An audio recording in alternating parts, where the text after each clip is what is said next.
चलिए दोस्तों बात करते हैं इस एक और क्वेश्चन के बारे में। इस क्वेश्चन में एग्जामिनर ने कहा द वैल्यू ऑफ, यानी इसका मान ज्ञात कीजिए। जब भी इस प्रकार का क्वेश्चन आता है तो हम उस क्वेश्चन का मान यानी कि वैल्यू ओरली फाइंड कर सकते हैं, बट आपको थोड़ा सा ध्यान रखना पड़ेगा। क्या ध्यान रखना पड़ेगा? आंसर हमेशा आपका ओरली आएगा। तो अभी आप फिलहाल इसकी पॉइंट की वैल्यू को भूल जाइए। यहाँ पर देखिए आपको दे रखा है 61, यहाँ पे 611, यहाँ पे 6111, अपोन में देखेंगे तो 61, 611 और 6111 दे रखा है, यानी कि ये वैल्यू मेरे पास बराबर बराबर है। अगर मैं यहाँ से ऊपर से पॉइंट निकाल दूं और नीचे से सारे पॉइंट निकाल दूं तो वैल्यू बराबर हो जाएगी, बिल्कुल बराबर हो जाएगी। फिर आपको ये चेक करना है कि पॉइंट के बाद में यहाँ देखिए कितनी वैल्यू है, 1 है।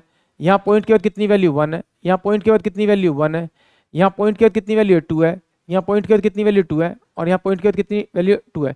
यानी ऊपर से एक नीचे ज्यादा है। तो जैसे ही आपको कोई क्वेश्चन मिले इस टाइप का, आप उसका आंसर लगा दीजिए सी, यानी कि 10। यही इस क्वेश्चन का करेक्ट आंसर होगा। जितने भी इस प्रकार के क्वेश्चन आते हैं सभी का आंसर ऐसे ही निकाल जाता है, यानी कि आंसर मोस्टली 10 आता है।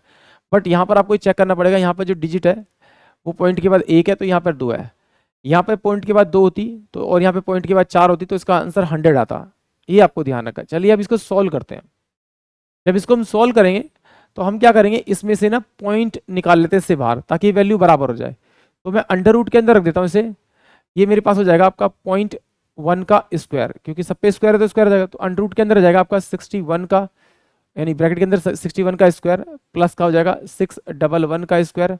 फिर अंडर रूट के अंदर है आपका प्लस का 611 का स्क्वायर हो जाएगा आपका, ब्रैकेट बंद। सेम नीचे से निकालेंगे हम, कितना निकालेंगे 0.01 हम बाहर निकालेंगे तो ये 0.01 का आपका क्या हो जाएगा, स्क्वायर हो जाएगा।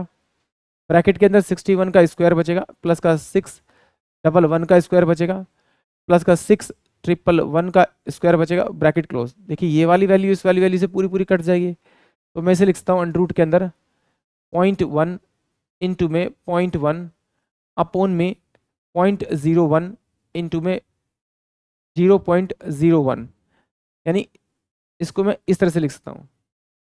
अब देखिए यहाँ पर कितने पॉइंट है, 1 और 1 2, नीचे कितने इसी में 2, तो इसको इस वैल्यू को मैं डायरेक्टली कट कर सकता हूँ। तो अब ये देखिए 0.01 दे रखा है तो इसको सॉल्व करके मैं लिख सकता हूँ आपका 1 अपोन में 100 हो जाएगा।